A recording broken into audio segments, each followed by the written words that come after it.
pleasure to be here this afternoon. I'm also very pleased to be able to brought to the Jabberwocky Festival the performance What If, which was performed twice yesterday, which was a commission that we worked with Unfolding Theatre at Durham University and some Greenfield School students, and it was all about big epic ideas that generate curiosity, trying to develop curiosity in the audience and trying to ask big questions. Why do we exist? How does the universe work? What was the first thing before sliced bread? All sorts of questions appeared throughout the performance. Big ideas that were applied in everyday context, which brings us to the theme of our discussion this afternoon, which is epic in the everyday, epic ideas in the everyday context. And I would like to introduce the panel. Would you like to introduce yourselves?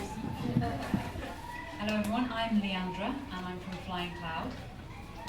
Hello, I'm Marta and I'm also from Flying Cloud. I'm Jess and I'm from Made in China. And I'm Tim and I'm the other half of Made in China. Thank you. So we've got two fantastic organisations here who are going to discuss and explore the idea of the epic in the everyday context. And we'll welcome questions from the audience, which you now are, even those of you who didn't know you were part of the audience, welcome. So I'm going to start the discussion with a question. How often is your practice inspired by the epic? And what inspires you about epic stories? So I'll just start with you lovely ladies over here. Well, I think it pretty much defines what we do, I would say. We're currently working on a show which is certainly epic. It's huge. We've bitten off a lot, and we're currently chewing furiously. I think the idea of the epic in the everyday, it's something that as practitioners we explored in our first show that we did last year, which talked about washing lines in Naples, and we became really interested in the extraordinary in the ordinary. And when you start to look at something that is as ordinary as a washing line, at certain angles or from certain perspectives, there are incredible stories and there are incredible journeys that can go over centuries and generations. And this is a theme that we've picked up in our new work, and I think it's something that can really be explored within theatre because of the kind of the tricks that you can, the nature of theatricality and the fact that you can time jump and you can go from one moment in time to another moment in time quite simply. We're exploring through projection, through just music and movement, as well as through our epic play, which I don't think I could attempt to explain to you right now. I was just about to ask if you'd like to describe a little bit about one of the pieces that you've created, maybe explain a little bit about some of the work that you've done and how the epic has manifested itself in that work. Here we go, take one. Marta can help me on this. So the book is our new play, and it's the story of one book and 3 journeys through time.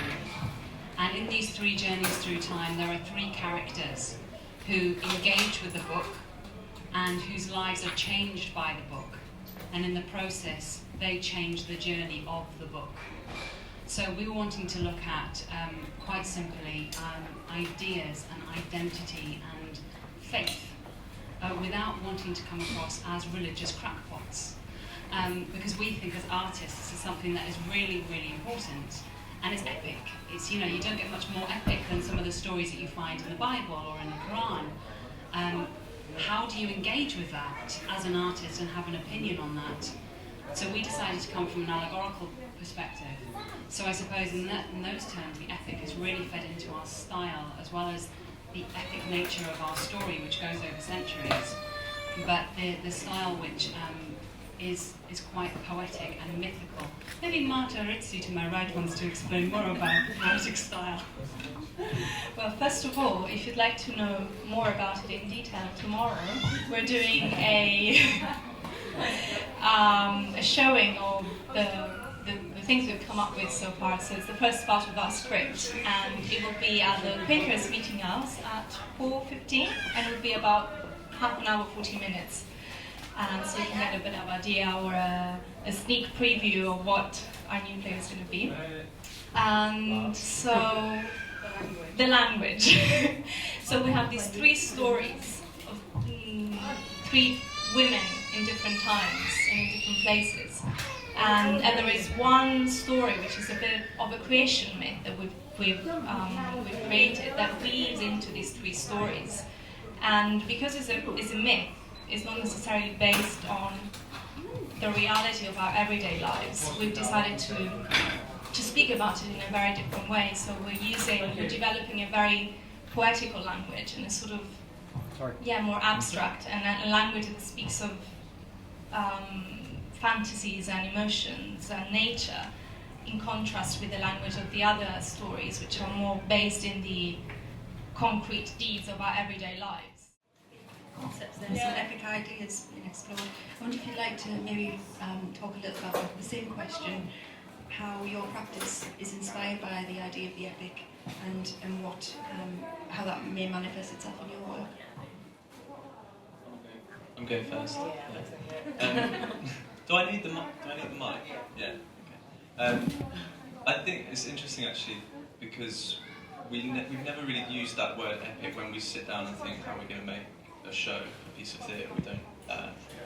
We've probably not used that word, but I think that our approach is probably that there's nothing much more epic than the way we experience the world these days through mass media and all of the news stories and information we get through TV, internet, radio, newspapers, whatever it is. There's this overload of information that we get these days.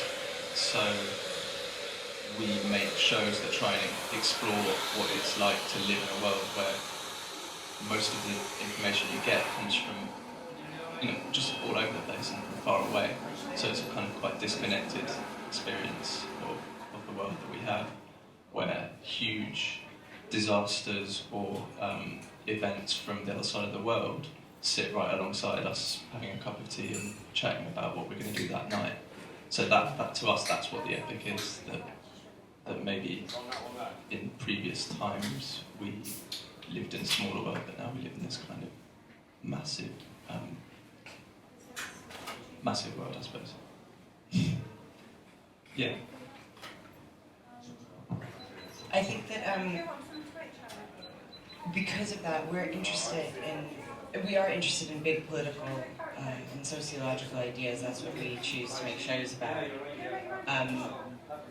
which aren't epic, but we also like to look at the epicness of the individual, the things that are happening to you, the things that you are experiencing because of the world that we live in. How do you make something that's huge relate to something that is seemingly minute?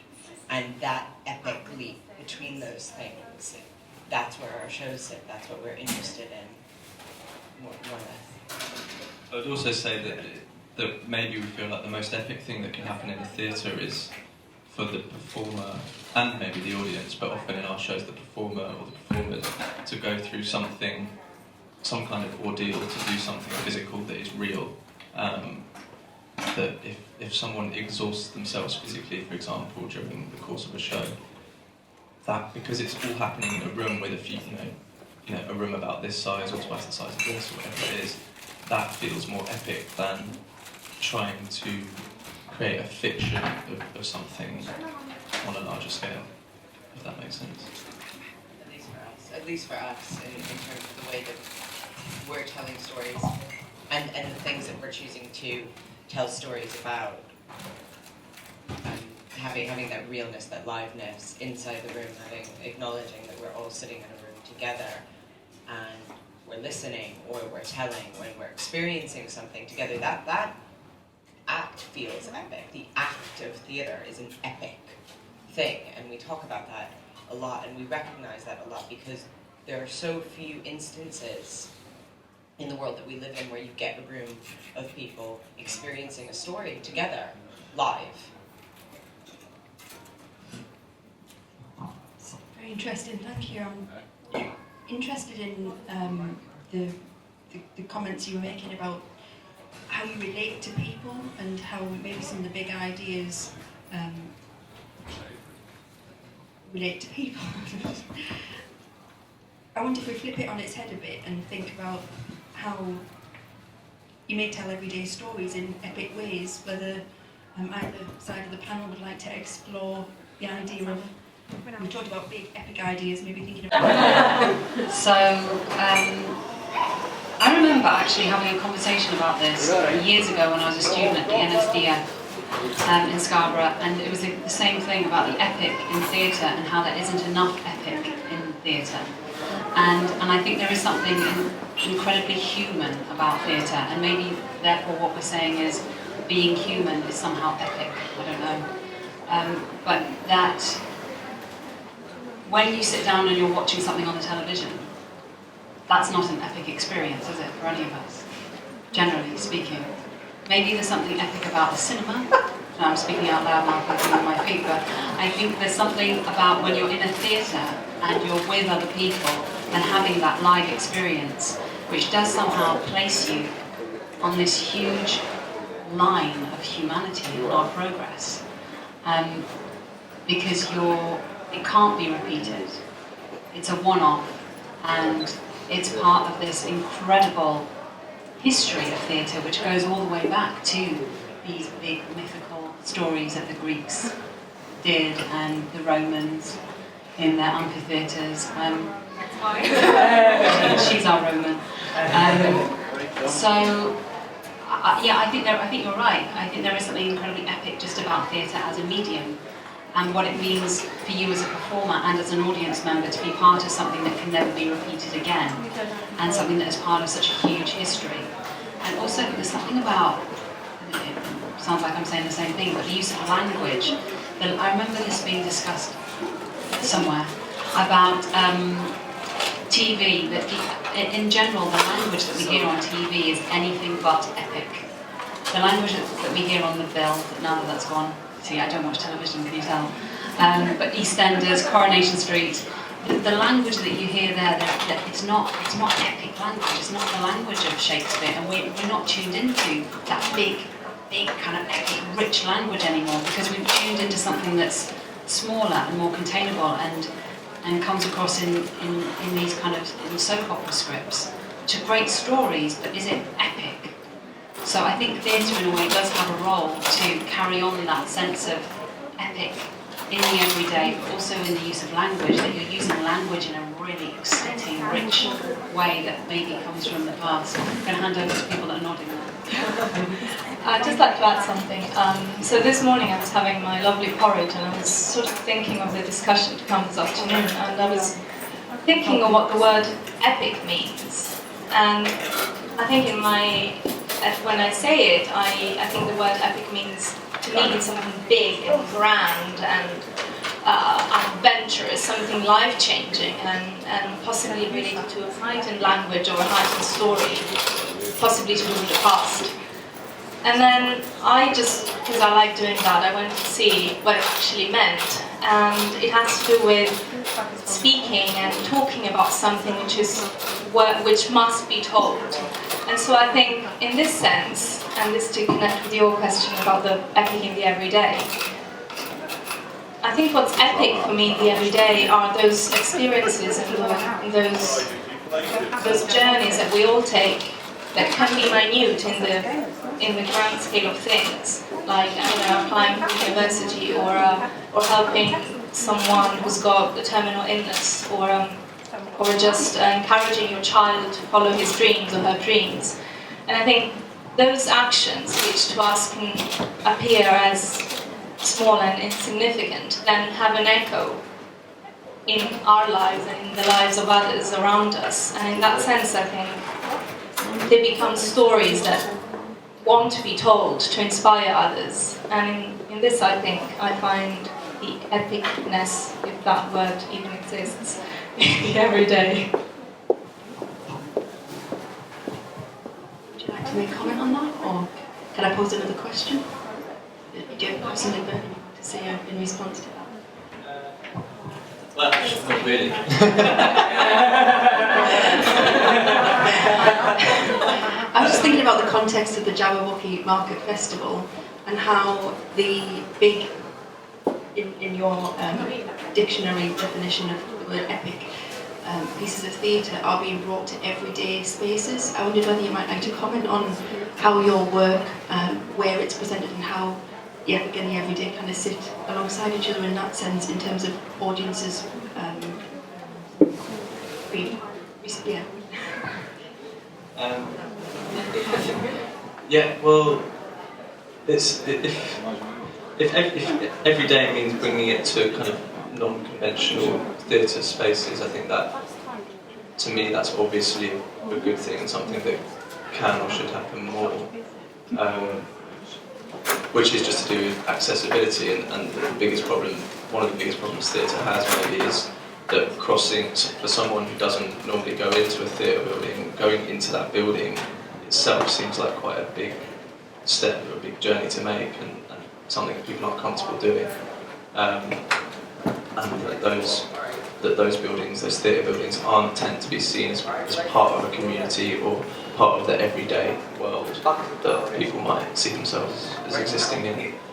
So that's the biggest problem. So if you take it to a cafe in a market or a meeting house or a community centre or wherever, or a school or wherever it is, you're breaking down that barrier. Because I don't think the show or the piece of theatre itself tends to be the problem. I think it's the context that it's within, in terms of lots of people accessing it. I think that, especially with television and cinema, which are so accessible, the cinema is inexpensive. You can choose, if you have 10 movies on, you can find something that's going to speak to you in whatever mood that you're in, and theatre can have this air of exclusivity, and I think that even though live storytelling, and that's essentially all theatre is, in whatever form, it's just a version of live storytelling and commentary. At some point, it became something that only the educated, only the rich experienced, and it got filtered out. It got filtered out of people's lives, and actually, it's something that we all crave. That liveness. What's better than somebody live on stage doing something, whether it's playing music or dancing or telling you a story? These live events. People go to sporting events because of this. Football stadiums, hundreds of thousands of people go to experience this unified liveness. And a stadium, an athletic stadium, is somewhere where people feel comfortable because sports are part of people's everyday lives. And by bringing theatre into a space that is part of people's everyday lives, it ceases to be something that feels exclusive in a space that is not part of the community. And that's really what theatre should be. It should be part of the community, and it should be something that is happening across the board at all levels. And I think that's what's really exciting about this festival, about all of the festivals that we've been going on as part of the collaborative touring network, is that it has been inexpensive, it has been happening in spaces that are part of people's communities, and we're engaging with audiences who wouldn't necessarily come to see us in the same city if we had been programmed in the theatre.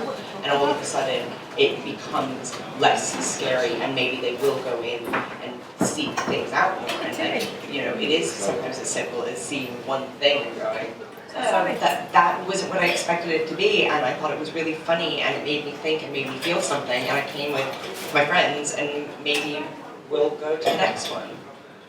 And that's what bringing theatre out of the theatre has the ability to do. We were in York yesterday, at York Theatre Royal, working, and in terms of theatre being taken outside of the theatre and how there is such a craving for this, because I think you're spot on about doesn't want me to speak, about having to redefine what theatre is and taking it out of the traditional theatre space, because if we don't, it's going to die, and it's got to be for people. And at York Theatre Royal, they've got the show on at the moment, Blood and Chocolate, and it's sold out. It's sold out, and it's just opened because it's in the streets of the town, and it goes around the streets of the town, and it involves it's got 128 people in the cast that people from the community. And meanwhile, they've got a very kind of straight show on in their theatre in their main house, a farce, see how they run, and they're struggling to sell any tickets for it. And they said, you'd think that that would be the safe bet. The traditional show where people can go and have a laugh and they're in a theatre and it's all a nice experience, that for us was a safe bet, and it's dying. Whereas the Dare, the show that was being really brave out on the streets of York when it was going to be chucking it down with rain in October, it had sold out, and I put my name down for a ticket, and the waiting list on all the different days is about 12 people. So I think you're right, absolutely right, there is such a hunger. If we can, as theatre practitioners and makers, take that theatre to the people, as it were, rather than ostracising ourselves in a beautiful theatre space somewhere, I think it's vital, and it's something that we feel so passionately about with Flying Cloud, and we do a lot of outreach work, and really trying to break down that sense of, well, I'm an actor and I do this in this space, that there's something about once you actually get people in a room and get them participating in a workshop. And we had it this morning with our workshop with some Anne and Jackie here from this morning, and one of the discussions that came up was, I'm not a creative person. And it's these labels that we give ourselves of, well, I can't do that, I'm not a writer, I don't go to the theatre. But as soon as you start to break that and they meet the actors or they meet the theatre makers and people realise that, I think it's all about stuff like this happening in everyday spaces. I suppose if you interpret it as epic as a way of articulating your experience, the experience of the world, or trying to make sense of the world we were like, then yes, that always helps, and everyone does that. And I think everyone does that in different ways, and if you make a piece of theatre, you're saying that I'm going to try and make sense of it by creating a show. But I think that's a necessary thing for everyone that we do, so in that sense it helps. That's interesting that you said it was a way, epic technically means a story that has to be told, which is something that people in theatre talk a lot about, like, should we put this play on or this play, well, which one feels like it has to be told, which sometimes feels like a weird question, because if someone's spent months and months writing something, or creating something, that probably means it has to be told. But yeah, that's helpful, and obviously the difference is between something that helps just the person that creates it, or something that actually helps. It's a bit of a weird word maybe, but something that helps the rest of the people that are experiencing it, so the audience as well as the people that have made the show. And the worst thing in the world is a show that seems loads of fun for the people who are putting it on, but not much fun for the audience. That's the worst ever thing in my book. You should always make something for the audience, not for yourself. Katy, would you like to comment on it?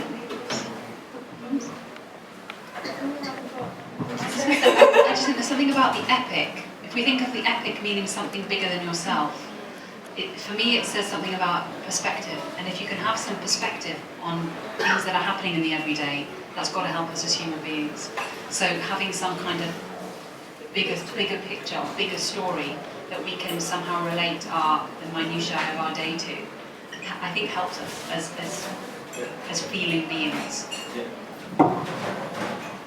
I think that it probably helps us in a couple of ways. One being that, like, if you think about your life and you think about things going on in your life and that it feels like it's too much, and then say, actually, this is minutiae, these are kind of everyday things, but it also allows you to say, like, it might be minutiae, but it's important to me, and it's important to the people around me, these little things which are seemingly, like, not things that are photographed, or not things that are, people make movies about, or, like, are totally unglamorous, and, like, feeling crappy, and, like, but that's okay, and allowing the epicness into the tiny things that happen, and feeling okay about the fact that, like, our lives are just our lives, and it doesn't matter who you are or how visible you are.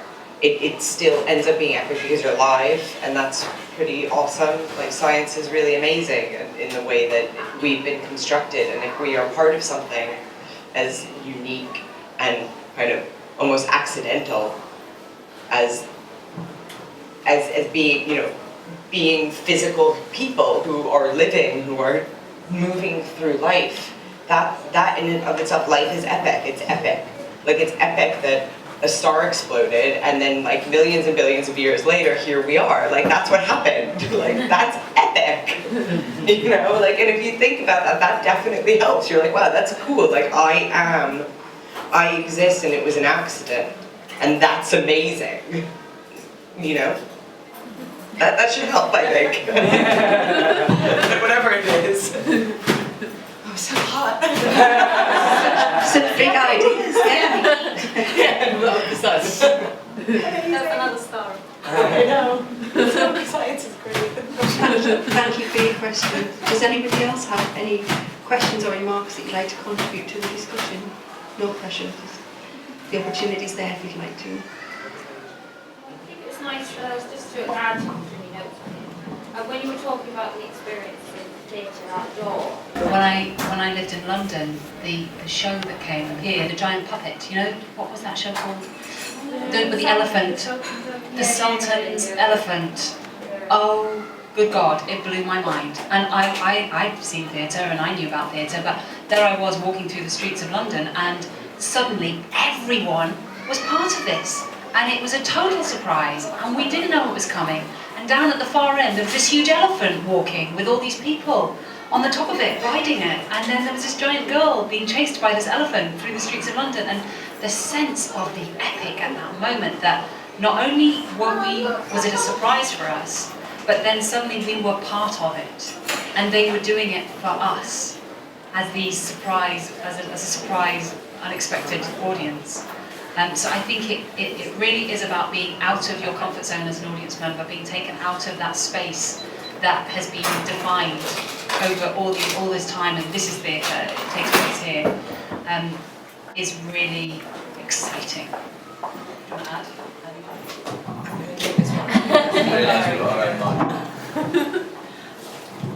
I think it's the things going together, actually. Like, I don't think all theatre should come out of theatre. I don't think it's appropriate for all theatre to come out of the theatre. And I actually think that there's something magical about going to, especially when you go see a theatre show in like a beautiful theatre that's like a, you know, a Rodgers and Hammerstein musical, and going in that magical kind of like purely entertaining experience of being in a building that has so much history, that's so gorgeous, and like the lights going down and the orchestra starting to play, and like I still get goosebumps when that happens.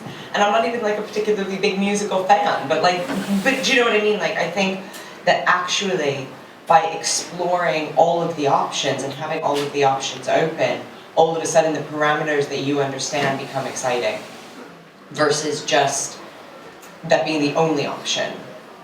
And I think allowing for multiple ways of engagement make each thing better. They make each thing better. You have to, no, you don't have to, but I think that having things like plays, new plays and old plays, revivals, and I think that having musicals, and I think that having performance art and contemporary dance and promenade theatre that's outside and large-scale community work, one thing doesn't trump the other.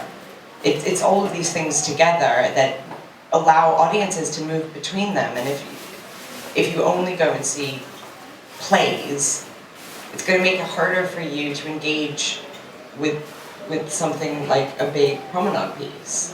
Whereas if you kind of open the door to people, then they'd be able to see more things. Getting more people into spaces that are new and interesting to them. To add on that, I get the sense that epic means being part of something bigger than yourselves and sharing it with others.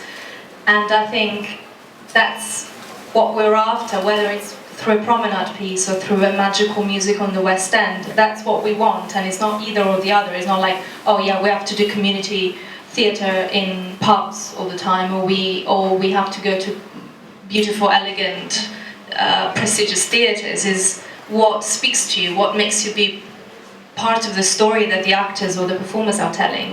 And yeah, as you were saying, opening the different options. So there is not just one way in, there is many.